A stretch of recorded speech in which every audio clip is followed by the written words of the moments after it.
बहुत बड़ी खबर आ रही है। बलूचिस्तान से बड़ी खबर यह है कि बलूच लिबरेशन आर्मी ने 90% बलूचिस्तान के हिस्से पर कब्जे का दावा किया है। तो क्या इसके बाद सवाल उठने लगे हैं कि दो हिस्सों में पाकिस्तान बंटने जा रहा है, पाकिस्तान से अलग देश बलूचिस्तान बनने जा रहा है। बलूचिस्तान स्वतंत्रता पत्र जारी कर दिया गया है।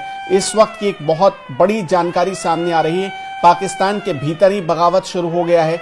बलूचिस्तान ने अपनी आज़ादी का ऐलान कर दिया है। नए बलूचिस्तान का नाम होगा डेमोक्रेटिक रिपब्लिक ऑफ बलूचिस्तान।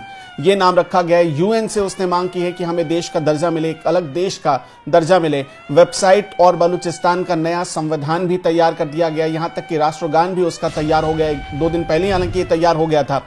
और बड़ा दावा किया जा रहा है बलूचिस्तान की तरफ से कि वो एक डेमोक्रेटिक मुल्क बनना चाहता है। वो वहां गन से नहीं बल्कि वोट से लोग चुने जाएंगे, ऐसा उसका दावा है। इस वक्त बहुत सारी जानकारी बलूचिस्तान से आ रही है।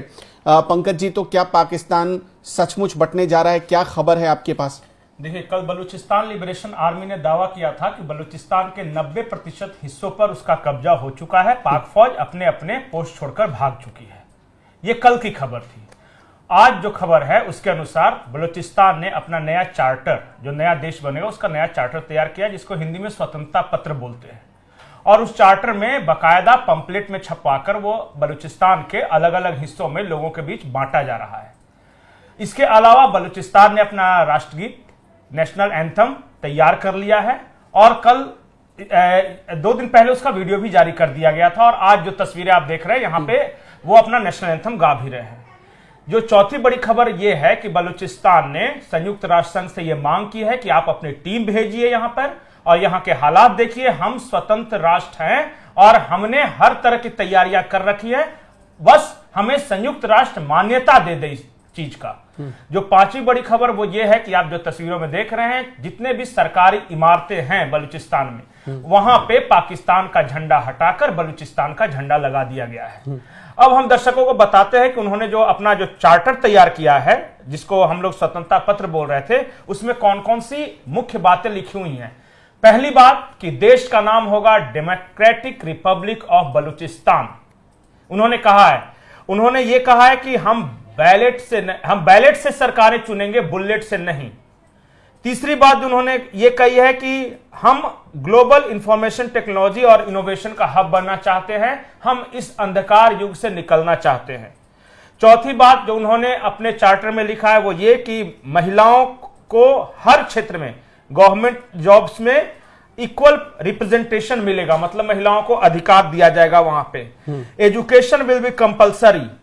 जिस तरह हम अपने संविधान का प्रियम्बल या बोलते हैं ना कि directive principle of state policy सब है, तो उस तरह उन्होंने तैयार किया और बाकायदा इसके लिए वेबसाइट भी बनाया है और उन्होंने जारी किया है। कल ही इस वेबसाइट का उद्घाटन हुआ है। तो हर तरह की तैयारियां उन्होंने कर रखी है। उनका सिर्फ ये कहना है कि दुनिया के देश हमें मान्यता दें। और एक वहां के कवि हैं मीर यार बलोच, उन्होंने दावा किया है कि हमें सबसे पहले मान्यता मिलेगी ब्रिटेन से। और उनका यह दावा है कि ब्रिटेन से हमने बात कर ली है और जल्द ही अलग बलूचिस्तान राष्ट्र को मान्यता दे दी जाएगी। और इसके साथ ही उन्होंने यूएन यानी संयुक्त राष्ट्र संघ से यह मांग की है कि आप ही हमें मान्यता दो, क्योंकि अब पाकिस्तानी सेना या पाकिस्तान की रिट हमारे इलाके में नहीं चलती। हमारा कल्चर अलग है, हमारा फ्लैग तैयार है, हमारा संविधान तैयार है, हमने पूरा चार्टर बना के रखा है, सरकारी इमारतों पर बलूचिस्तान के झंडे लहरा रहे हैं, पाकिस्तानी सेना यहां से भाग खड़ी हुई है। अब हम अपनी तरफ से अलग बलूचिस्तान देश का ऐलान करते हैं। बस हमने ऐलान कर दिया है, दुनिया हमें मान्यता दे दे तो बाकी सब कुछ सॉल्व हो जाएगा, यह कहा गया है उनकी तरफ से। एक और बड़ी जानकारी आ रही है कि करीब 90% ऐसे इलाके हैं बलूचिस्तान के जहां सरकारी दफ्तरों पर, जितने ऑफिसेस थे वहां पर बलूच लिबरेशन आर्मी और बलूचिस्तान के जो बाकी जो विद्रोही थे, रेबल थे, उनका कब्जा हो गया है। बिल्कुल, देखिए बलूचिस्तान के बारे में पाकिस्तानी डिफेंस एक्सपर्ट क्या बताते हैं, गौर से सुनिएगा। वहां की आर्मी बलूचिस्तान के कई इलाकों में नहीं जा सकती है। तो उन्होंने क्या किया है, बाकायदा जो बलूचिस्तान प्रांत का जो बजट पिछली बार जारी हुआ था, उस बजट को जरा गौर से देखिए। और वो ऑनलाइन अवेलेबल है। पाकिस्तान सरकार ने जो बलूचिस्तान के लिए बजट जारी किया था, उसमें बजट का एक बड़ा हिस्सा वहां लोकल सरदारों को दिया जाता है कि आप लॉ एंड ऑर्डर मेंटेन कीजिए और आप वहां विकास के काम कीजिए, हम नहीं जाएंगे उस इलाके में। और जो छोटा सा, बहुत छोटा सा हिस्सा है वो बलूचिस्तान के प्रांतीय असेंबली को दिया जाता है, जो पाकिस्तान के सपोर्ट में है, जो दावा करते हैं कि हम भाई चुन के आए हैं, हम रिप्रेजेंटेटिव है। 70% जो बलूचिस्तान के बजट का हिस्सा है वो लोकल सरदारों को जाता है और सिर्फ 30% चुने हुए जनप्रतिनिधियों को। तो पहले से ही जो वहां के ग्रामीण इलाके हैं, खास करके क्वेटा और उत्तरी बलूचिस्तान छोड़कर बाकी साउथ बलूचिस्तान में या जो ईरान से सटा हुआ इलाका है, वहां पाकिस्तान की या पाकिस्तानी आर्मी की रेट नहीं चलती है, पहले से हो रहा है। अब जब भारत के साथ तनाव बढ़ा है तो हुआ यह क्या है कि हम 70% की जो बात कर रहे हैं, उन्होंने और अपने आक्रमण बढ़ाए हैं। और कल तो वो एक क्षण क्वेटा शहर के अंदर भी दाखिल हो गए थे और क्वेटा शहर के कई सरकारी इमारतों पर उन्होंने बलूचिस्तान का झंडा भी लगा दिया था। हालांकि बाद में पाकिस्तानी आर्मी ने शहर में जो झंडे लगाए थे उसे हटवा दिए, लेकिन जो ग्रामीण इलाके हैं वहां पे पाकिस्तानी आर्मी अपने अपने पोस्ट छोड़कर भाग गई है, ऐसा उनका दावा है। और एक बड़ी जानकारी ये भी है कि अगर क्वेटा तक बीएलए पहुंच जाती है तो शायद ये पाकिस्तान के लिए एक बड़ा लॉस हो सकता है, क्योंकि जितने परमाणु हथियार हैं, मतलब मोस्टली जो परमाणु हथियार हैं वो क्वेटा में ही पाकिस्तान की सेना रखती है। इस क्वेटा का महत्व समझिए। एक तो वहां एक दावा किया गया है कि जो पाकिस्तान ने 7 जगहों पे अपने परमाणु हथियार छिपा कर रखे हैं।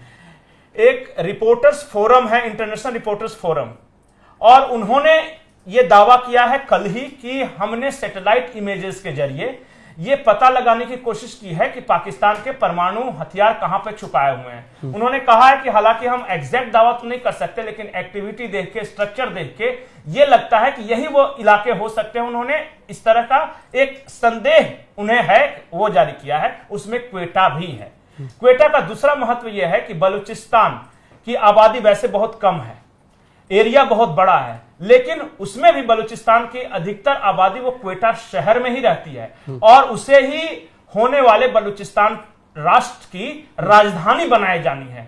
तो बाकी ग्रामीण इलाकों में आपका कहीं चल नहीं रहा, सिर्फ शहर और उत्तरी जो बलूचिस्तान है, उत्तरी बलूचिस्तान इसलिए क्योंकि वहां पे कुछ पश्तून रहते हैं और पाकिस्तानी आर्मी ने बड़ी संख्या में वहां पंजाबियों को ले जाकर बसाया है, डेमोग्राफिक चेंज करने की कोशिश की है, इसलिए वो इलाके अभी भी पाकिस्तान के कब्जे में है या क्वेटा शहर कब्जे में है। इसके अलावा कहीं पे भी पाकिस्तानी आर्मी नहीं दिखती और पेट्रोलिंग करने जाती भी है। तो हमने दर्जनों ऐसे वीडियो देखे भी हैं और दर्शकों को दिखाया भी है जहां पाकिस्तानी आर्मी के व्हीकल्स उड़ा दिए गए, इसलिए वहां जाने से डरती है।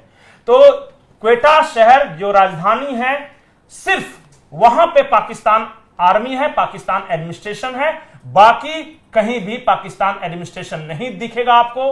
वहां लोकल सरदारों को पैसे देकर किसी तरह मैनेज किया जा रहा है। और लोकल सरदार कौन है? जो पैसे तो पाकिस्तान से भी ले लेते हैं लेकिन आजादी की मांग वो भी करते हैं। ये इंटरेस्टिंग है। बहुत बहुत शुक्रिया आपका पंकज जी। तो आपका क्या मानना है, क्या सचमुच पाकिस्तान 2 हिस्सों में बंट जाएगा, ऐसी स्थिति आ गई है? अपनी राय हमें जरूर बताते चलिएगा। एनएमएफ न्यूज के साथ बने रहने के लिए धन्यवाद।